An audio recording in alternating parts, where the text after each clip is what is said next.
morning, everybody, and welcome to the session on rebuilding mutualism for prosper and inclusive, sustainable and inclusive cities. My name is Martin van den Borre, and I'm the Fab City Manager for Communautique and Fab City Montreal.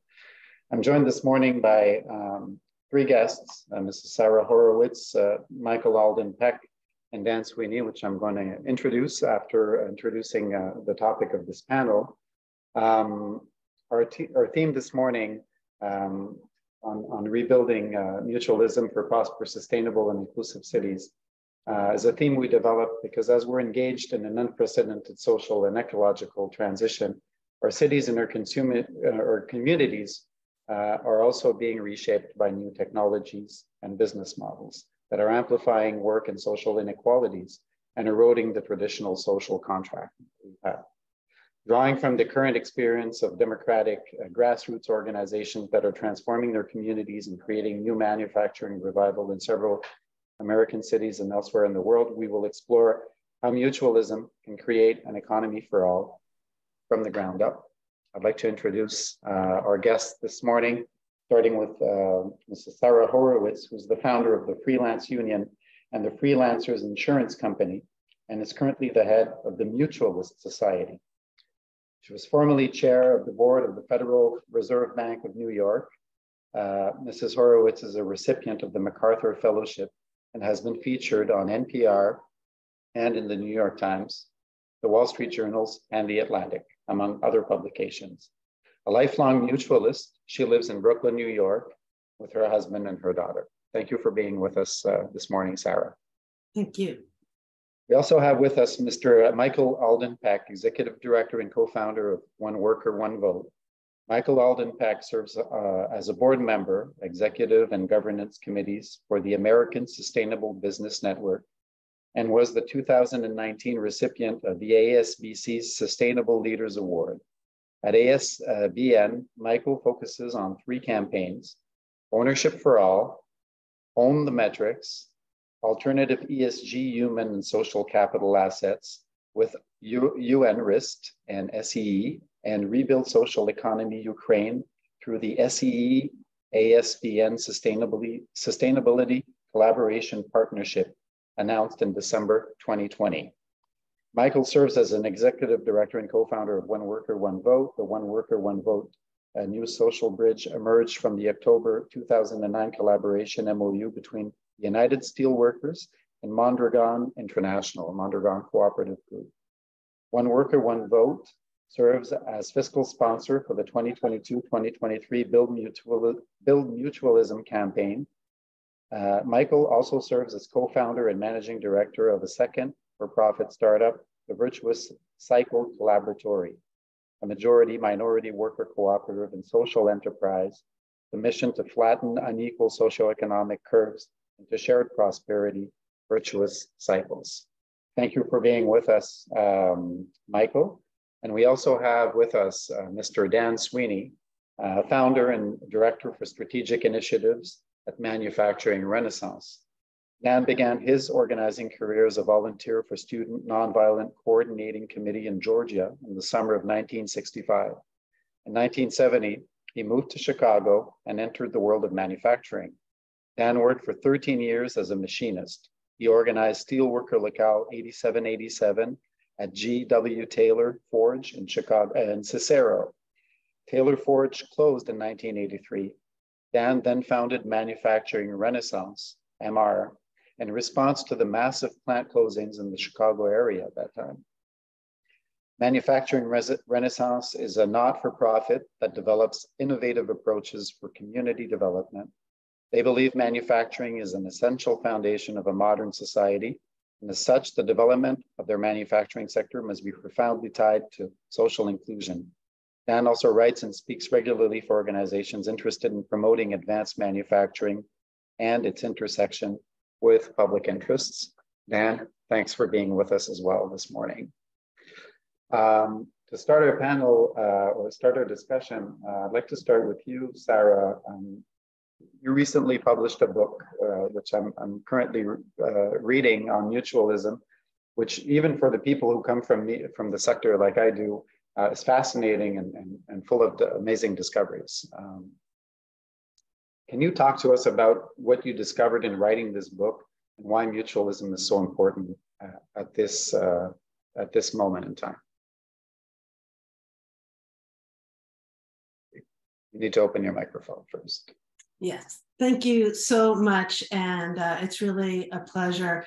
I think the whole Fab City concept is just extraordinary and really wonderful to imagine how this is such a citywide effort across so many cities and countries and continents. I would start by saying something that I just heard recently somebody say, this concept about what makes us all under a mutualist umbrella is not the how, but the why. And really to think about this broad idea of mutualism, which comes out of so many of the social movements that we're all a part of. Comes out of the Desjardins cooperative movement, Mondragon, Emilia-Romagna, social movements of cooperatives, of unions, the faith community, mutual aid, social enterprise, social entrepreneurship.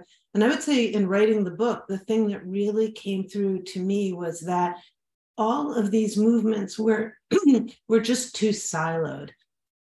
And that so many of us, like Michael and Dan, bridge between so many of these. But if we can start to see that we're actually all related in so many significant ways, and that actually there are three underlying principles that really guide all of our works.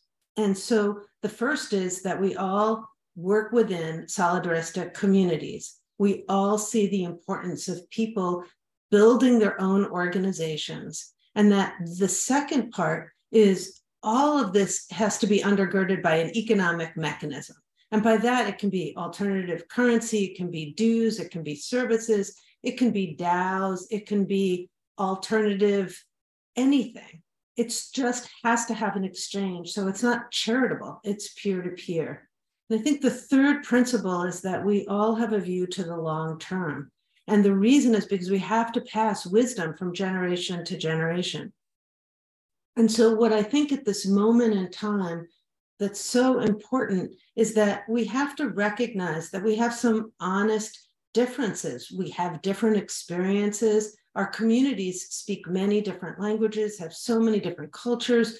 And so instead of focusing just on the difference as the difference alone, we can start to be heterodox, allow for that difference, be comfortable with the difference, but find the ways that we're all moving toward a social movement.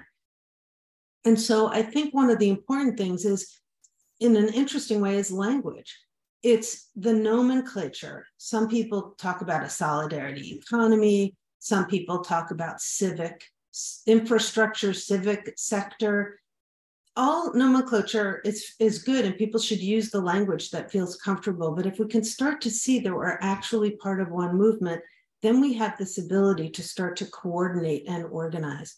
And so the Mutualist Society, which came out of my work with the Freelancers Union and building, and then writing the book and seeing the connections across history, is really this way to say that there's actually a shared frame and a shared orientation.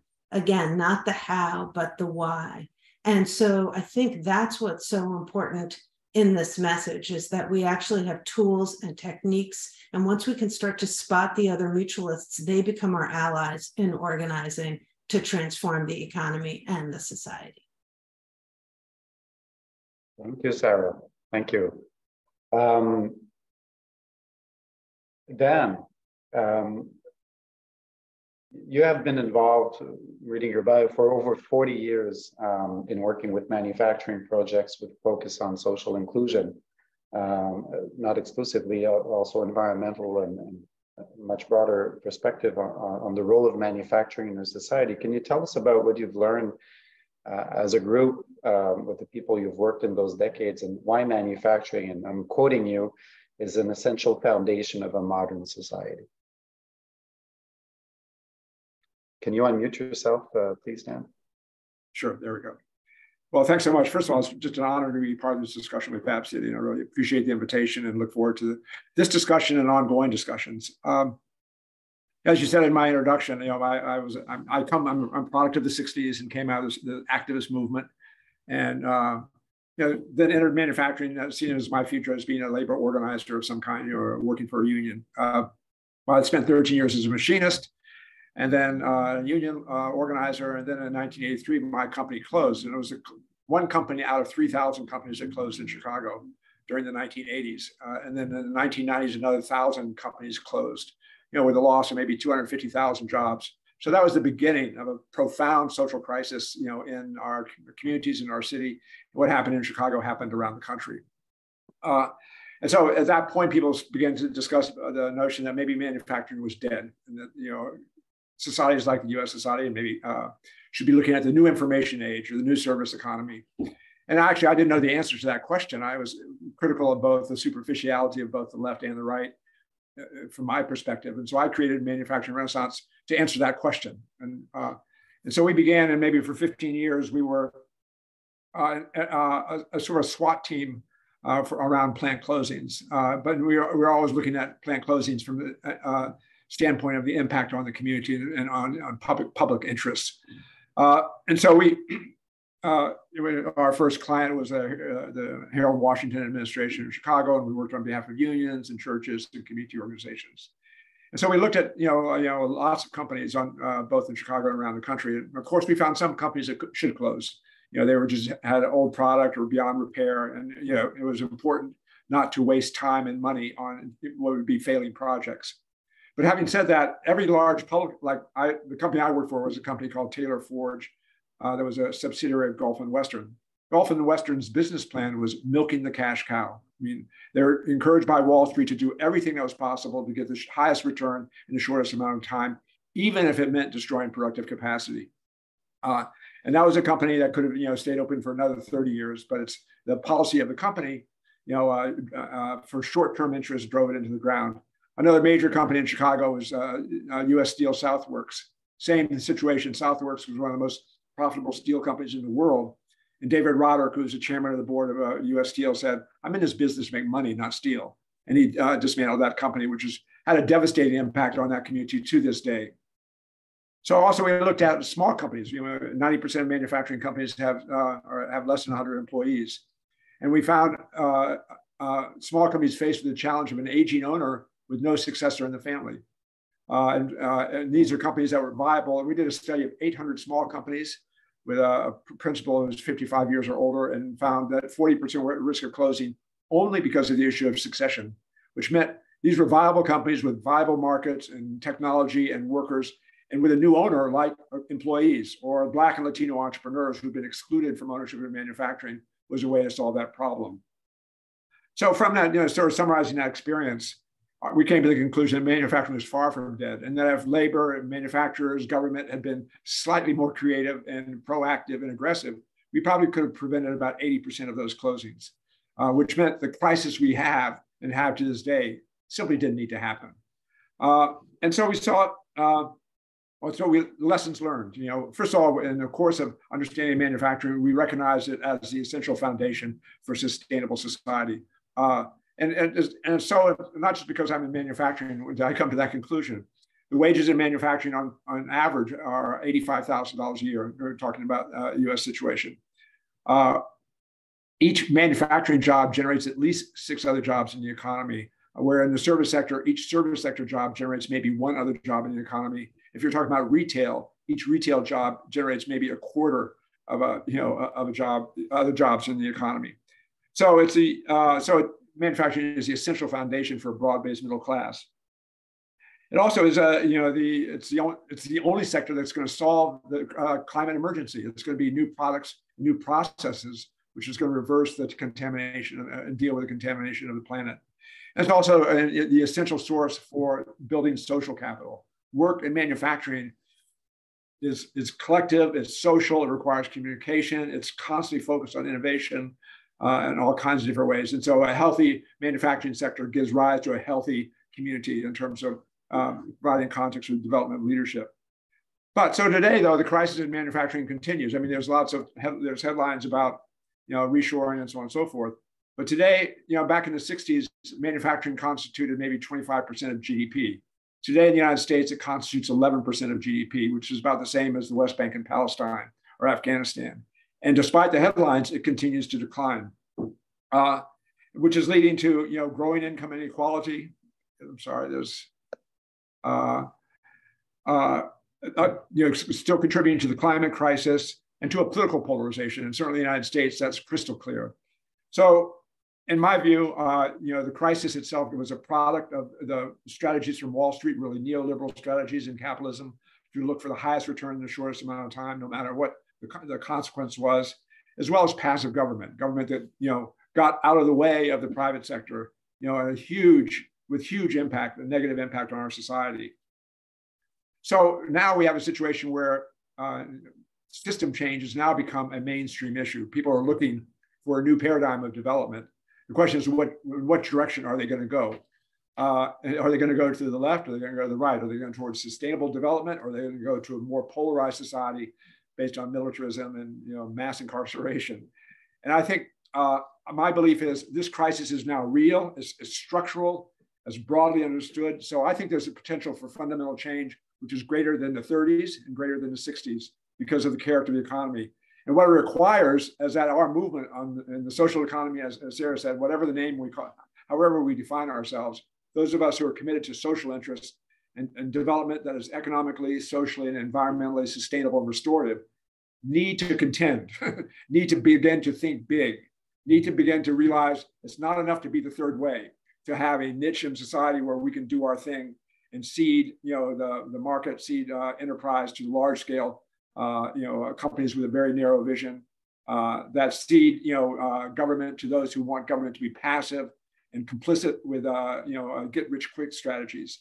So we need to, I think internally, we need to recognize we need to expand our base, which means in a mutualist society, it has to include a much broader array of allies than historically has been the case. Our major ally in Chicago are small manufacturing companies, as well as labor, as well as community-based organizations.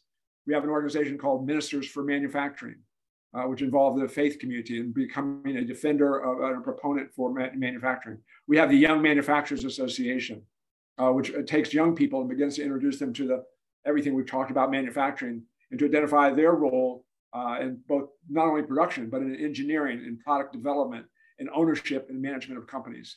So, and so finally, I think we need to begin to advance our own industrial policy in a very broad way that certainly is anchored in, and of course, as I work with Michael, and it's inspired by Mondragon. I mean, my belief is every company should be employee-owned in the next 30 years or something like that.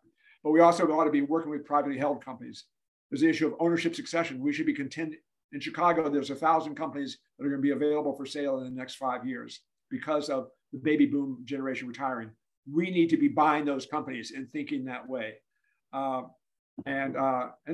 So we need to begin to advance our policy, and we think our industrial policy should be one which we call inclusion and industry 4.0. We embrace advanced technologies in every sense, but as much money needs to be put into social inclusion as put into research and into new technologies. Those are so what we've learned, lessons learned. We think this is an exciting time. I agree with Sara. We need to overcome the silos that have divided us. We need to think boldly, and I think this discussion is a good step in that direction. Thanks. Thanks, Dan. One thing that struck me, you said we need to invest in much in those new technologies as we need to invest on the social aspect. And I think we'll get to that later in our talk. There's a question of training and development as well, linked to that, which I think we're far behind on in terms of manufacturing because of that decline. You also said that it's not enough to be a third way. We need to be more ambitious. In the work we're doing, this is a great segue to go to Michael.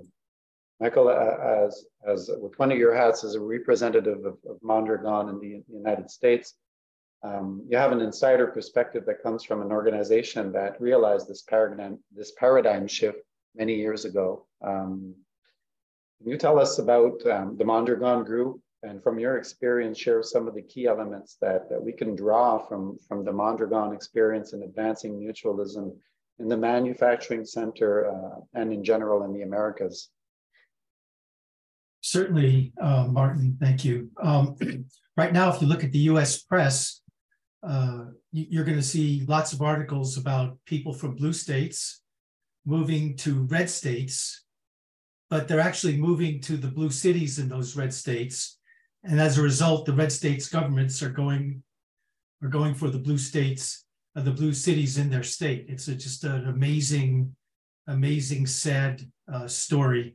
And it brings us all to the table of the Fab City event. So I want to thank you, Martin and Monique. Merci infiniment pour nous inviter à Montréal and this amazing Fab City event. It's always a privilege to be on the same program with Sara and David. So thank you all. And although we hadn't met yet, Martin and I were both part of the Bilbao 2018 GSEF declaration, which said, quote, "We, the 1,700 individuals from 84 countries, participants of the 2018 Global Social Economy Forum in Bilbao, strongly affirm that economic development serving both people and planet, leaving no one behind, is rooting in principles of democracy, social justice, solidarity, diversity, and peace." Talk about getting it right the first time. So cities and mutualism.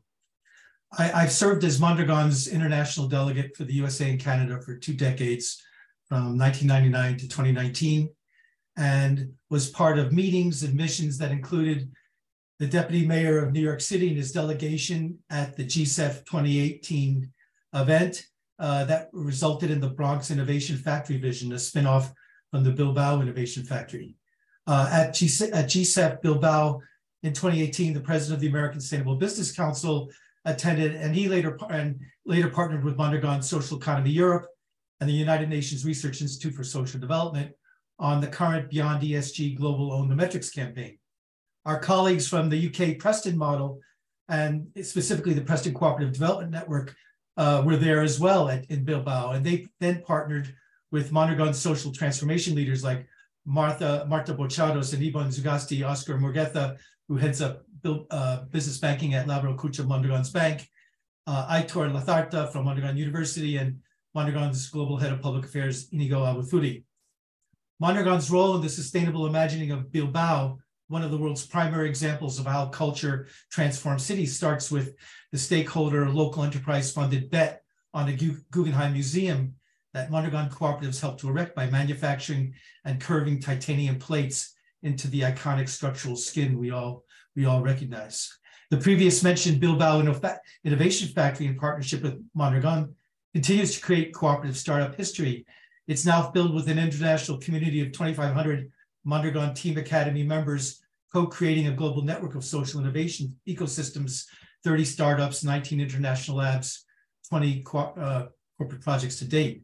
Mondragon Team Academy is the highest subscribed education in Spain's Basque region, but it's also the hardest one to earn a degree because the students are required to stand up a viable P&L profit-seeking social enterprise prior to graduation, which makes sense given the Mondragon operating principle that profitability ensures being able to afford one's own values.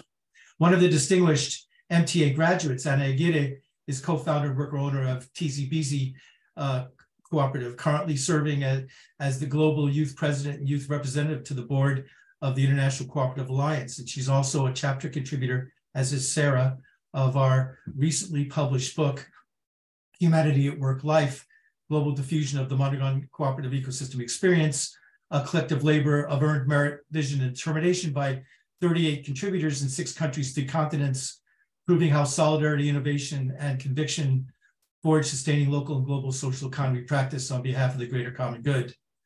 Another Bilbao example includes Thorotore, which is this artificial municipal island created by opening up the Deusto Canal to form a genuine, integral, and sustainable urban lifestyle, sort of like an innovation district within Bilbao that transforms a deindustrialized wasteland into an interconnected neighborhood with affordable housing, environmentally focused business ecosystems, community centers, spacious greenery, public lifestyle well-being, etc. And not to be undone, in the Basque region, another famed city, San Sebastián, is home to the Basque Culinary Center, another Mondragon University collaboration with leading Basque chefs, representing a region earning more Michelin stars per capita than anywhere else. and which has been awarded the 2023 EU Social Economy and Sustainability Award, and will host this year's EU Social Economy 2023 conference, Building a Stronger and Resilient Europe, on November 13th and 14th, based on the European Union Social Economy Action Plan and under Spain's leadership of the rotating European Union presidency. So let's talk a little bit about mutualist manufacturing culture. Ironically, it's the 1.6% of Mondragon's personnel complement that is devoted to what Mondragon brands as the knowledge sector, which increasingly captures academic, popular movement, and increasingly public policy attention, where culture drives result. One key point to make is that better culture moves better manufacturing in the better socioeconomic and lifestyle well-being directions. Spain's Basque region enjoys a quality of life under a best Gini coefficient index score measuring income inequality, competing favorably with Scandinavian countries, actually competing competitively, but with a tax code more favorable to an enlightened private sector, similar to some US coastal blue states. In Euskadi, the Basque region, there's over 1,300 local cooperatives. About 95 of them belong to Mondragon, but together they showcase the dedication to democratic socioeconomic values unmatched anywhere except for Italy's Emilia-Romagna and the Québec province. The almost 70 years of the Mondragon cooperative ecosystem shows how, quote, everyday people together achieving extraordinary things can scale as enabling structure becomes local destiny. And this includes manufacturing with global brands such as Mondragon's Dano Group, which consistently places in the global machine tool sector top 3, and Mondragon's automotive sector, which is in the global top 400. Mondragon's knowledge sector includes Mondragon University, Mondragon's management and engineering consultancy cooperatives, LKS, Mondragon's corporate dissemination outreach center, Otalora, and other entities comprising 20 different brands and 500 patent offshoots. 26% of Mondragon's university student population remain with the Mondragon ecosystem, and Mondragon University is the leading academic entity globally, placing students in frontline businesses that are also cooperatives during their studies to gain invaluable learning by doing experience. In environments and geographies where inequalities are structurally locked and loaded, only new structures can break these digital locks, holding human and social liberation futilely in deteriorating place. Professor Christina Clamp, who co-edited our book, Humanity at Work at Life, relates how, quote, Menachem Rosner, an Israeli social scientist, pointed this out years ago. He said that workers in the former Yugoslavia had democracy upon entering the factory gates. Americans had democracy leaving the factory gates. Isn't the challenge to create the lived experience of democracy in all aspects of our lives, which then becomes reinforcing of the political system, starting equally both inside and outside the factories, offices, warehouses, and corporate towers? We can consider workers as stakeholders, supporting remote work as a rejection of vertical shareholder primacy, power, and culture that legacy architecture faithfully reflects, but does not improve nor resolve. To talk about rebuilding mutualism for prosperous, sustainable, and inclusive cities, evidence suggests that democracy does cause growth, and its effect is significant and sizable. A country that transitions from non-democracy to democracy achieves about 20% higher GDP per capita in the next 25 years than a country that remains a non-democracy. Increasingly, investors and business sectors value the profits generating upside of reliable, predictable regulation, fostering prosperous, safe, and stable communities, exhibiting peaceful conflict resolution, respect for human dignity, and basic freedoms constituting equality before the law in safe and secure communities. In contrast, Microsoft really recently posted that, quote, at its core, manufacturing is about innovation as it builds economic capacity, bolsters workforces, and generates opportunity and growth. Today, we're seeing the industry undergo a once-in-a-century transformation driven by changing consumer demands, labor challenges, supply chain disruptions, technological advancements, and sustainability demands. You'll note they forgot to mention culture, from which everything else is downstream.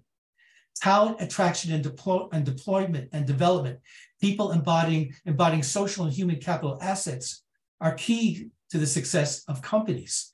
Challenges appealing to Generation Z and Alpha, challenging them why and how an industrial worker cooperative models are just as attractive, if not more, than Silicon Valley startups and gig economy lifestyles.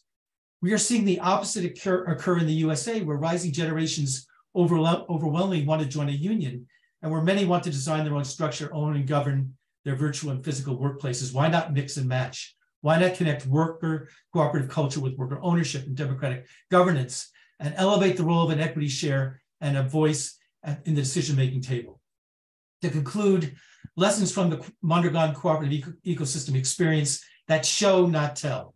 First, intercooperation can only spring sustainably from shared values, aligned vocabulary, and common experiences, all of which demand interlocking practices leading to social equalities in public and private sector practice. Second, this is a case where workplace democracy and stakeholder equity can show how civil society democracy and citizen equity can also function. Fairly recent polls on consumer trust show that companies surpass governments in terms of who people trust. People worldwide trust business 6%, but far more than other institutions like governments, nonprofits, and media in an increasingly divided world, according to the Edelman Trust Parameter. Participation is the central value, and intercooperation, social responsibility, and reciprocity allow Mondragon to create as much wealth as possible and distribute it as equally and fairly as possible. Finally, structure becomes destiny when everyday people together achieve extraordinary things. Thank you very much. Thank you, Michael. Thanks a lot. Few thoughts. The importance of culture, which you mentioned, I think is hugely important. In my previous session, we were with an economist, Professor Eric Pinault, who was talking to us about the concept of urban metabolism, which is the lens he uses to look at the economy. And what you're sharing with us from Mondragon makes me realize I think Mondragon is also applying this vision of the economy in the way that they're connecting to everything in their bioregion, really, even culture, chefs, the great revitalization that Bilbao has seen. Anybody who visits it will be amazed to see the before and after, and the importance of education as well, which we're going to get to later in this discussion. Thank you for sharing all this. Sara, in one of her discussions, you mentioned that public procurement can sometimes be a door for mutualist organizations to gain market and mobilize and influence political power. And it's something that we've applied and fought for here in Quebec as well, to grow the social economy with local governments. We're making a lot of leeway in terms of food. It's not only helping mutualist organizations, but it's helping us localize our economy and get out of the, these crazy, long food chains that we've had. So we know it's something that can work. Can you tell us more about that? Yes, of course. Thank you. As I sit here listening to both Dan and Michael and you, and think about Mondragon and Emilia-Romagna and the Desjardins movement, we're actually having a dialogue across boundaries of the nation state, across generations. And I think that what's so important to put procurement in this context, I find it helpful to think about the economy as a 3-lane highway, where you have government, the for-profit sector, and I would call it the mutualist sector, but again, whatever, solidarity sector, whatever you want to say. And I think that for us in the US, when I think of what happened with Thatcher and Reagan, was that we used to have movements that passed the baton from one generation to the other. And in many ways, that baton dropped. And for us in the US, that manifested around 1984 with, not surprisingly, the attack on mutuals, mutual insurance, mutual banks, because that was our capital. And so very much thinking about the ideas of procurement bring us back to pick up the baton, to start to say, what were some of the things that we did before that we could dust up and start to use again? Some places like Quebec never had that same baton drop in that same way, same Mondragon. But very much now, I think the question is, how do we pass the baton to the next generations? And how do we start having dialogue and learn from one another? So I think procurement gets us started on this because it pivots away from the way we have this 3-lane highway now, where so much of the way we think, getting to Michael's point about culture, is that we think when there's a problem, we just will have government do it. Or when there's a problem, we'll just have the free market do it. But actually, we have to get back to this idea that it's about building from the ground up. And so it then says procurement is one of the most viable things because it starts to reframe this, that the next role of government has to be to build the mutualist sector. And that means that we have to start to really double down on the government and procurement strategies so that we're not just having this government do it, but we start developing metrics for this. How many new co-ops were created? How many shared community spaces? How about unions and union co-ops? Could we start to imagine a whole agenda of procurement where we start to see that the governments start to build out fellowships for social enterprise and social entrepreneurships? So we have urban mutualist fellows, incubator space, seed capital, procurement contracts. It's actually really about imagination. And I would say that's probably one of the most important things, because as Dan said in his talk, we have to own our own industrial policy. And as we're starting to reimagine manufacturing, and as we're starting to reimagine the role of government, we also have to start to have a mutualist process, a mutualist mindset away from the McKinsey frame. We don't need the McKinsey 3 to tell us what the end is, to have 1, 2, 3 done in a year, because that has failed us. What we need is to start to bring our communities together to have a conversation as human beings about what we need, what we want our day to be like, to actually bring our humanity back to who we are. And it sounds strange, but I think procurement turns out to be one of the things where the rubber hits the road, because all these things just stay big ideas if, as I think Dan, Michael, and I all agree, which is big ideas are big ideas until you can figure out where's the market in this. That's the sustainable piece that keeps this going. This isn't about charity. It's about building power that is for us, for the next generation, and the 7 generations beyond. Thank you, Sara. Dan, in our prep session, we talked also about the training gap that exists in US cities right now. This is also something that we face in Canada and many places of the world. I know it's not unique to the United States, but I'd like to hear you on what you've done or what you're doing with the groups you're working with in the communities where you're working to address this gap, and what should we be doing as a society or as societies to address this and why it's important. Well, yeah, I just thank you. I'd like to build on Sarah's comment. We need to pass the torch. And what that means is, we come from a generation of people who saw the necessity of systemic change. And as I said before, I think now is the opportunity for systemic change, which is greater than ever before. But we need then a generation of young people who have the technical skills as well as the values to drive that process. It won't be driven for much longer by people like me in my age. So, for example,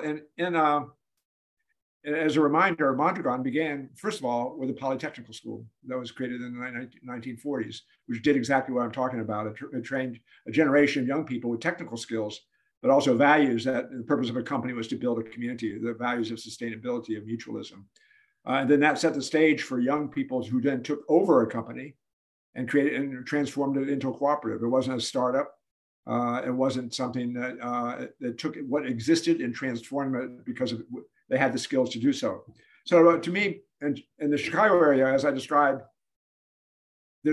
manufacturing faces 2 major problems. One is aging owners, but also aging workers, people from all levels within the firm for a variety of reasons. So today in the Chicago area alone, there's 58,000 jobs in the Chicago region that are going unfilled, because of the demolition of our vocational education system, the whole perception that manufacturing is dead and parents don't want their kids to go into manufacturing, the alienation of the teaching community from this.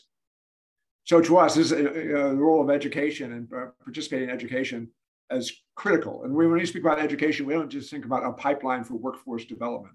To me, we're interested in developing an educational infrastructure from preschool through graduate school that's fully articulated and focused on the objective of sustainable development, and then the work within a firm that leads a firm in that direction. The reason we talk about inclusion in Industry 4.0, technology can be typically used under the current regime as a way to get rid of labor. When the question of technology is that technology is not bad, it's a question of who's making the decisions on its values, whose values guide those decisions. So to us, education is critical, and it's the essential element of a paradigm shift. Without education dealing with all aspects of the company, we won't have this actual ability to take advantage of an opportunity for a paradigm shift. Even in the United States, people talk, you can have reshoring, but right now you can reshore a company, but they can't find the talent to do the work. So that's a void that we need to step into. When I speak about our mutualist movement, we have to think in terms of scale, of addressing that gap. We need to be thinking about how are we going to fill those 58,000 jobs with young people who have technical skills to do the work, and technical skills at all levels of the firm. Certainly in production, it's a great career to be a CNC machinist, but also in product development. In fact, my discussions with Iban, when we speak about a lot, the issue of being involved in product development is one of the key aspects of Mondragon, even sometimes more than the democratic structure, because they're innovative and thinking of new ideas and so on and so forth. But we need education that focuses on engineering, on management, and on ownership. In other words, because again, we have aging owners who are retiring in their thousands. And we need young people who aspire to own and run that company. So in Chicago, a major part of the role of manufacturing renaissance is in education and training. So we have our Manufacturing Connect program, and we initiated a public high school on the west side of Chicago that was modeled after Mondragon. In other words, it provided young people with, we had a sophisticated machine shop, we had an engineering curriculum, and we had enormous contact with companies. We had over 170 companies that partnered with public education on the west side of Chicago. It gave young people an exposure to manufacturing and an opportunity to, in fact, work in manufacturing in jobs that currently existed. With those students who've gone through the program, it's one thing for a kid to get a job. It's another thing for them to retain a job. That's where the issue of culture comes in. Like a lot of young people don't have any cultural reference within their own family of somebody working in manufacturing. So the Young Manufacturers Association is an association of older youth from ages 18 to 29 who have had that experience and can then be the peers to assist other young people, peers that look like them, to become integrated into the manufacturing sector.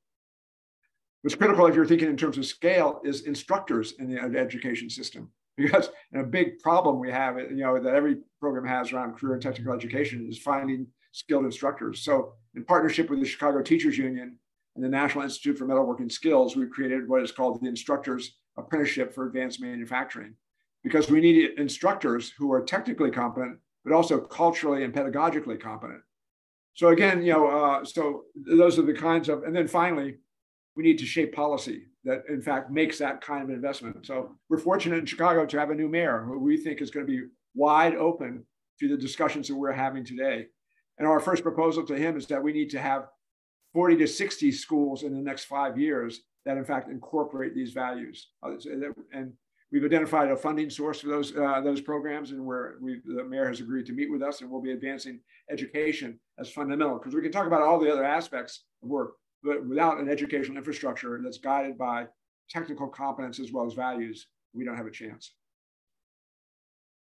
Thanks, Dan. We're also interested in those other aspects, and we'll get to them at the end of the panel, for sure. Michael, I want to go back to you because Mondragon, and we saw it in your presentation you did, that it's known for its emphasis on education and training, and that's how Mondragon was created, was born. It's the root of the whole Mondragon ecosystem. But there's another thing that can seem contradictory contradictoire. Contradictoire, oui, c'est ça. It's that you ally cooperativism and unions and the labor movement. You brought together these two models that have sometimes been opposed, not always. We also have unionized co-ops here in Quebec, and they function well. But we've also seen moments of resistance where we were trying to create cooperatives, community organizations, and we had resistance from the labor sector, thinking we were trying to create cheap labor or take away something that the government should be doing. And so I think, again, it's having that dialogue. But can you tell us about the experience of what you've been doing? Because you've created union co-ops in the United States, and what do you think is the potential of this, and how do these two cultures merge with the approach that Mondragon and one worker, one vote bring to the table? Thank you, Martin. That question reminds me of the Leon Russell song. The left ones think I'm right and the right ones think I'm wrong.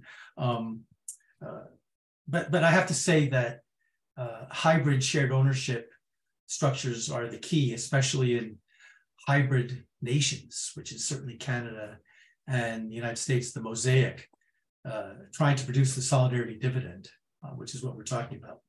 The United Steelworkers, and also, you know, I am nothing in this story. I'm just a service platform.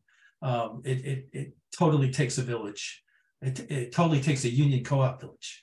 And that village starts with the United Steelworkers under one of my foremost heroes and admired friends, the legendary international president, former President Leo Gerard, originally from Creighton Mine, Ontario. At the time of his birth, it was an unincorporated suburb of Sudbury, Canada. He took me there in full winter of February, and I understood now why the Apollo mission used it to practice lunar landings. And together with the Mondragon International President at the time, Joe Sugarte, with some of us, you know, on the staffing side, we launched in October 2009 this signed international collaboration MOU at USW at the Steelworkers headquarters in Pittsburgh. We were talking into a telephone. We didn't know who was on the other side. It was something we decided to do the day before the announcement, and we ended up on the front pages of the New York Times business section. And as our recently published book, Humanity at Work, shows, the union co-op model evolved from this spin-off effort with Mondragon best practices in cooperative ecosystem support, as the book details. I'm just going to quickly go through some quick dates in my 5 minutes, just to show you how it works. I mean, the USW Constitutional Convention in August 2011 passed Resolution 27 supporting the union co-op model. That was historic. In November of 2011, Co-op Cincy incorporated and became our union co-op movement's living lab. In March of 2012, Mondragon International North America, the Ohio Employee Ownership Center, the USW, we launched the union co-op model template at USW headquarters in Pittsburgh, where leaders of the US cooperative community, labor community, active community, you know, gathered in the atrium. That model, which has been attacked by lawyers contrary to our concept, has not received a dent that's sustained. It's an amazing model written by Rob Witherall, organizer of the Steelworkers, and Chris Cooper, who now manages the Ohio Employee Ownership Center. In 2012, April 2012, Co-op Cincy launched Our Harvest, the first union co-op in the United States, deploying the USW Mondragon OEOC union co-op model template. In January 2013, CUNY Law School signed a collaboration MOU with Mondragon USA. In September 2013, the U.S. National Cooperative Bank and Mondragon's Lateral Acucha Bank signed an MOU and announced a partnership to collaborate on financing for worker co-ops. In November of 2013, Co-op Cincy launched the first biennial Union Co-op Summit on Union Co-op Model Best Practices. These have since been jointly co-hosted with One Worker, One Vote, and the sixth one, Union Co-op Symposium, will take place on October 20th and 21st in Cincinnati. These events are immemorable, and I encourage everybody to show up. In April 2014, we signed MOUs with Mondragon International, Mondragon's incubator, Siolan, Lateral Acucha, the bank, Mondragon's Knowledge Center, MIC, and Mondragon University, which started the beginning of One Worker, One Vote. which was born formally in April 2014. In May of 2014, we were invited to present at Harvard Business School's Reimagining Capitalism, an annual event that continued for 77 years and resulted in a Harvard Business School case study by Rebecca Henderson entitled One Worker, One Vote and Moderator in the USA. In April of 2015, we were formally incorporated by CUNY Law School, which is the #1 public service law school in the United States, as a nonprofit in New York State. In October 2015, Harvard Business School published the case study, and we distributed it at the Obama administration White House's Worker Voices Summit in Washington, D.C., where I got to sit next to the incredible Sara Horowitz and Rebecca Henderson. A better triumvirate was never formed. So fast forward to date, U.S. union co-ops are purely private sector. They represent business areas such as healthcare, includes home care and nursing, food desert, grocery stores, fishing, logging, energy efficiency, solar installations, childcare, transportation, design, printing, window manufacturing, agriculture, education, biking, software systems, marketing, communications, and we hope one day medical cannabis. Scale exists and industry focus is broad and varied. U.S. union co-ops are located mostly along the Cincinnati-Dayton, Ohio corridor in western central Massachusetts, in Denver, Colorado, New York City, Madison, Wisconsin, Oakland, Berkeley, Los Angeles, California, in Olympia and Seattle, Washington, the state of Maine, and there are growth signs almost everywhere. Participating progressive unions include the United Steelworkers, United Food and Commercial Workers, International Machinists, Service Employees International, SEIU, Workers United, Transport Workers Union, United Electrical, Radio, and Machine Workers, Amalgamated Transit Union, United Farm Workers, and the Communication Workers of America. In July 2020, One Worker, One Vote joined Union Co-ops UK in publishing the Manifesto for Decent Work in collaboration with the UK Cooperative College and the Preston Cooperative Development Network.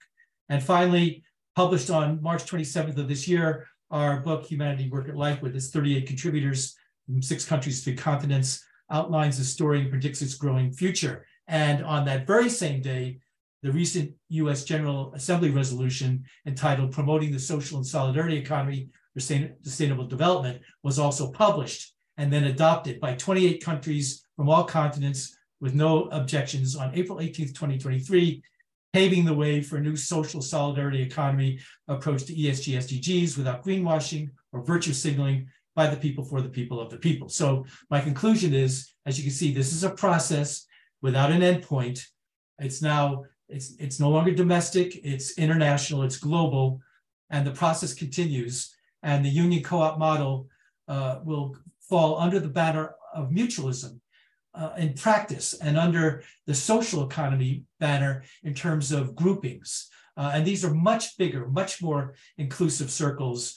And we hope that this hybrid model, which connects a collective bargaining agreement with workers' equity share and democratic governance, is the hybrid model that works for all workers.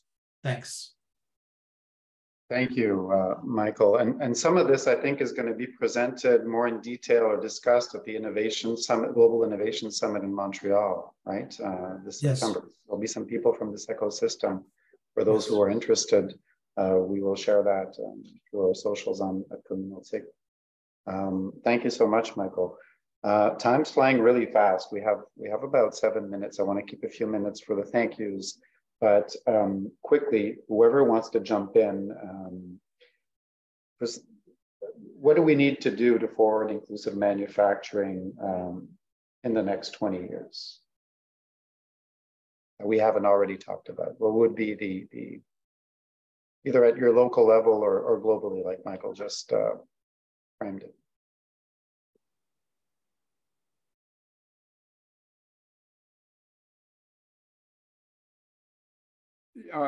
Martin, I'm on.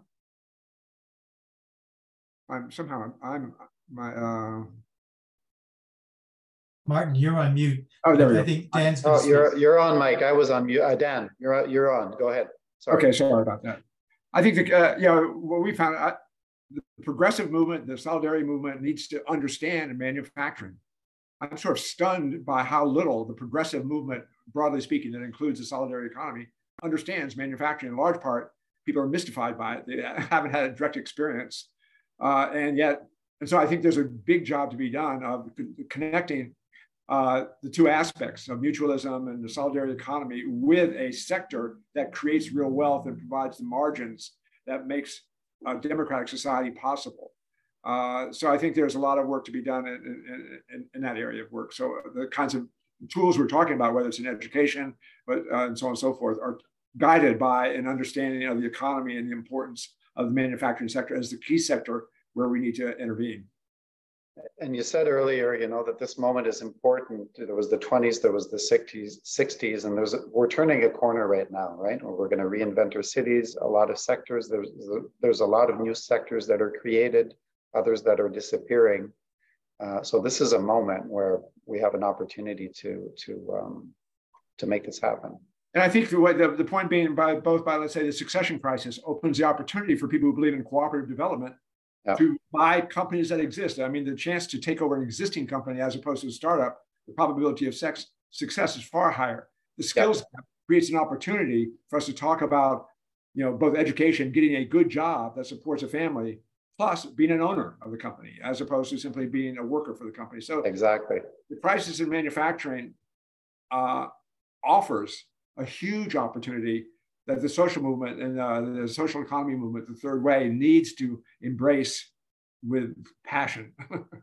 Yeah, and this is something, at least where I live in Quebec and elsewhere in Canada, that we need to learn. We have a lot of social economy. Mutualism is vibrant here, but manufacturing, we've made little progress on the manufacturing part. It's something that we leave to the private sector, to big business to do for us. And just one final comment, in talking to Ivan, you know, people from Mondragon, what's central to the success of the Basque Country and Mondragon and Emilia-Romagna is the manufacturing foundation. Yeah. It's essential. And so the solidarity movement in our country often ignores that. It's very easy for that and focus only on the democratic structure. So so that's a good point. Sara, we're going to leave you what we say in French is le mot de la fin, the final words. Okay, well, first of all, thanks. So I'll make this my conclusion and the last words. I mean, I feel like really what this is a culture of building, and manufacturing can also be seen as what we need to make, what we need to do. And I think we have to start to think very locally about what do we want to be building here? What is it that we actually need? And then I would say, instead of thinking about scale in the neoliberal way, let's start thinking about biodiverse scale. Let's not be afraid to just start. It doesn't have to be huge at the beginning, but let it be. And I think that's really the thing. Like, let us be, let us use our imagination, let us build, let's be human. That's what we've always done, and that's what we'll do in the future. Thank you, Sara. It's a nice, we have a saying here at Communautique that we used at the first Fab City Summit we did 2 years ago. Right? It was a global summit. And our slogan was, in French, l'avenir se construit avec les mains. The future is built with our hands, right? Because we're in this culture of making. And it's also, I get from her talk, we need to imagine together. Like we need to learn from each other. We need to imagine and dream and try things. I think that's something I take out. And this is linked to culture very much, to changing. And our previous economist in our previous talk was talking repeatedly about a paradigm shift in the economy, which is important to have sustainable and inclusive cities. We need to change the way we look at our economy, and this is what we're hearing from you as well. So thank you for sharing your experiences and for being present in our ecosystem and allowing us to learn from your experience. We hope to continue that sharing in the months and the years to come, and I'm sure we'll have other opportunities to intersect and do that work together. So thank you, Sara. Thank you, Dan. Thank you, Michael. And merci beaucoup. Yes, merci infiniment, Martin.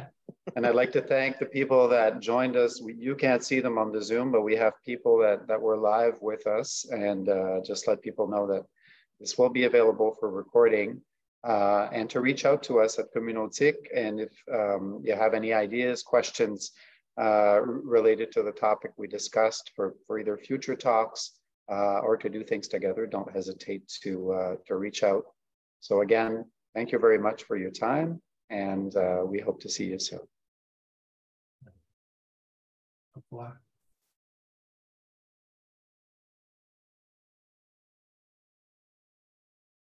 It's live end, so we're still on, Dan, just between ourselves. I don't know if Sara left. Yeah, she left. So thank you very much, Dan. It was a pleasure having you. You're muted, but I saw you said